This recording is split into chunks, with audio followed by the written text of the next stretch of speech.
Welcome to the Southwest Florida Real Estate Update, hosted by the York Group of Downing Fry Realty. Our show will bring you the most up-to-date information on the local real estate market, presented by leading experts in the field. Welcome to the Southwest Florida Real Estate Update. I'm Morgan York with the York Group of Downing Fry, and today we're joined by our host Jim York and his guest Crystal Kinzel, Collier County Clerk of the Circuit Court. Thank you, Morgan, for the introduction. Well, Crystal, welcome to the show today. You've done a wonderful job during the past year, and I congratulate you on that. But let's tell our viewers who haven't seen you or heard of you and what your role is. Let's tell them about yourself. Thank you. Jim, it's good to see everyone in person again, and I appreciate the opportunity to tell you a little bit about the clerk's office. The clerk is a separately elected constitutional officer in Collier County. There are 5 of us, and then the Board of County Commissioners is the body that most people are familiar with. But the clerk plays a significant role, I think, for the taxpayers. We are the comptroller for the board. We handle all the financial transactions of the board, including bonds, debt service, payments. We pay their invoices, pay their payroll, and we are the Inspector General office. We will be accredited, hopefully by next year, as an Inspector General, which performs an audit function over the Board of County Commissioners. And so that's to help protect that check and balance on the citizens' money. And we take that very seriously and see that as a primary role. Additionally, we're the clerk of courts, and so we maintain all of the records, collect all of the money for the courts, and process everything from evidence to domestic violence injunctions. And third role that we have is recorder of all documents. We're the holder of all of the official records for Collier County, going back to 1923 land records that we maintain. Let's talk about the growth that you've had to deal with in the last year or years and how you're changing things up to accommodate the growth. Yes, we learned a lot during the pandemic, and we are making some shifts in the organization. We hope to streamline the services to the citizens. One thing in the pandemic, we realized that by having larger departments in one location, you could have an infection. We were very fortunate. We did not have a spread of COVID, but it made us rethink how we deliver services. In 2008, we closed several satellite offices because of the economics at the time. We're now reopening some of those. Primarily, we have 2 new ones coming online. Marco Island was one that we had closed previously, so we're hoping by this year to reopen within the City Hall Annex on Marco, better serve the citizens there. And we have a joint location, a larger government center that'll be at the intersection of Collier Boulevard and Immokalee Road. And that will have the tax collector and all of the constitutional officers are going to have a presence there, as well as growth management from the county. So how many offices total do you have? It'll be 9. 9. So they're all in different locations. Right, from Everglades City to Immokalee. So let's talk about how people can file online documents to save time and money, right? Thank you. That is exactly another benefit of the COVID, if there were ever any, and that was that it facilitated learning to do things in an automated way or as we had to function during COVID. And we have about, for example, in recording land documents, about 68% of our documents now are e-recorded. And while e-recording has been around since, I think it was 2013, really we saw a boost and an increase in use because we were forced to do things from home. So we'd like to get that to 98%. It saves the citizens money that are filing or recording records, and it saves us the staffing. But we'll be available in these satellites to assist anyone, and we will be processing at all of the satellites additionally. And you are doing seminars educating people in different areas, right? Yes. That's your outreach program? Right. Now, over the past year, we've done several Zooms, but getting back out in person, I don't think you can beat that. So we're available to speak to any association, the Board of Realtors. We have several presentations actually booked out now till February of next year, but we have slots available to get the message out in a lot more detail on everything that we do, and especially what's available on our website. If there's anything I'd ask your audience to remember, it is collierclerk.com. They can avail themselves of any information on our website. And let's just explain that website a little bit, what's entailed in that, because it is a very friendly user website. Thank you. We have easy buttons, as I like to refer to them. They're larger buttons, and you can drill down to any topic. Everything from recording documents to finding out about passports, marriage licenses, and searching records. I really encourage everyone, particularly for court records. If you are renting to someone, you can find out have they ever had an eviction previously. If you are renting from someone, you can find out if there's been violence in the area, right, or a court proceeding.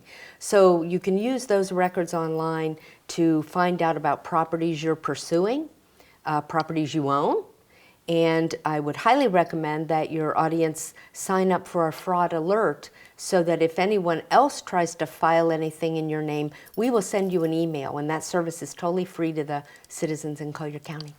And like we were talking off camera about condo docs, maybe explain a little bit about people that are buying a condo, that maybe they want to research what's in the rules and regulations. So tell them about that. Okay, if you go to our website and you will see records, when you have a menu selection for those records, you go to recording or official records. That's right. Land records. And then it will bring up a screen. You can put in the association that you're looking for. You can put in a name of an area, right. And then you'll scroll down to what you're looking for. Now, right now, we talked a little bit about, for condominiums, it says declaration of condominium. That's right, for them to search, but I think you brought it to our attention that maybe it'd be easier to search under condominium.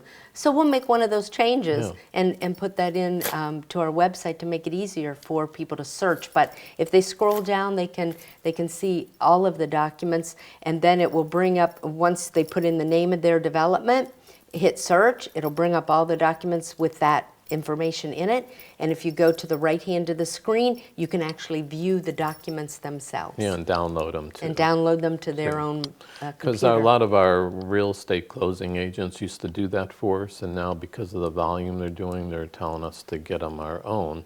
And a lot of the revisions, that's the key thing, is that you got to look for the revisions because they might have been filed years ago, but you also have the revisions updated. They should at least. Yes, those should be recorded every time there is a change to the official documents for the association. And give our viewers a couple examples that we were talking about on fraud. Fraud. We've seen, unfortunately, in this age of technology, again, a double-edged sword. When technology speeds things up, it allows us to do things more efficiently, but it also lets criminals have an avenue into your records. Florida has a robust public records law, so there again, records are available. But in that avenue, people will take advantage. We have found everything from falsified notaries, Right. that they don't really exist as a notary in Florida. And we have seen altered documents, for example, condominium documents. If there's a change that people may not be aware of that was made and filed and not distributed. So people should look for those kinds of things that they are associated with to make sure that they're consistent with what their understanding is. Well, before we end the show, okay, what did we forget? Oh, what did we forget? Several things about reorganization. That's right. I wanted to talk Yep. a little bit about Thank that you. because Yep. of the new satellites that we're opening. We've also had one of our, I'm very fortunate, let me start out with that. Very fortunate that many of the staff that work at the clerk's office have 30 years of experience. Exactly, right. They know their jobs, they know what they do. We're unfortunately losing one of our experienced directors to retirement. So I'm consolidating the recording department with our clerk's accounting, and that will make it more multifunctional and give us some cross-purpose because we try to do things cross-train make it more efficient in what we're doing. So that'll be probably, I hope, totally transparent to transactions, but with the expansion of the satellites, all of those operations will fall under this new director. In that job, we were talking also about the satellite offices help you where the people can be out there, and if somebody's sick here, just explain that. Right. During the pandemic, we realized when you have the concentration doing the similar function, if it had spread, that could shut down a department. So by having these more remote locations that are multifaceted, that can do everything that we do here at the courthouse, it not only saves the taxpayer traveling on our highways, which are getting more and more congested with growth. So we'll have these service centers with them. And also we're looking at kiosks, drive-ups. I'm excited about that. I keep telling staff we need to get these out. I've seen some great examples, but we're hoping that we will have several kiosks available with human interaction with our call centers. Picture the people will be there, they'll be interacting, but they may be sitting somewhere else in our office. Hopefully in our country, right? Right. Oh no, definitely in our country. I do believe in that, that we know our business and Collier County, so we'd like to be available for the taxpayers. And where else are you seeing some growth that you might end up putting an office? Well, obviously, out at Ave Maria, that is a very large growth corridor, so we're exploring some of the areas out there that we might open space. We always fight budget constraints, so I'm always looking for the best deal and availability, and the co-location with the other constitutionals, I think, serves a multi-purpose for the taxpayer. So we're obviously looking for some of those opportunities to hit the pockets of population so they too don't have to travel as far to get the services that we have. But with automation, they can do a lot of things from the comfort of their home online. So again, collierclerk.com. Look at what's out there. We try to walk you through everything we're doing. And I think our show will be aired on your website? Yes. We will, as soon as you air it, we'll link to it, and we appreciate the opportunity just to get the information out. Well, I thank you for coming on, and hopefully we see each other again this fall and give us another update. Anything you need. Thank you. Thank you for tuning in today, and we'll see you next week. Thank you.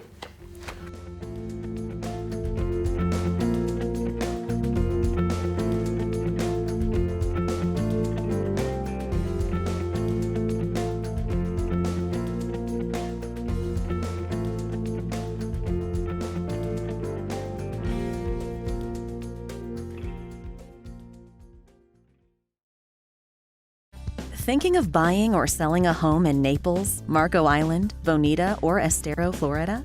Think of the most experienced York Real Estate Group, associated with the #1 brokerage in Southwest Florida, Downing Fry Realty, which produces yearly real estate transactions of over $1 billion. Jim, Michael, and Morgan make up the York Real Estate Group of Downing Fry Realty, with over $275 million in sales transactions, along with offering over 25 combined years' experience in the local market. The Yorks can offer the experience and trust you need in a realtor. Call them today at 239-273-6727 or visit their website at www.naplesyorkrealestate.com.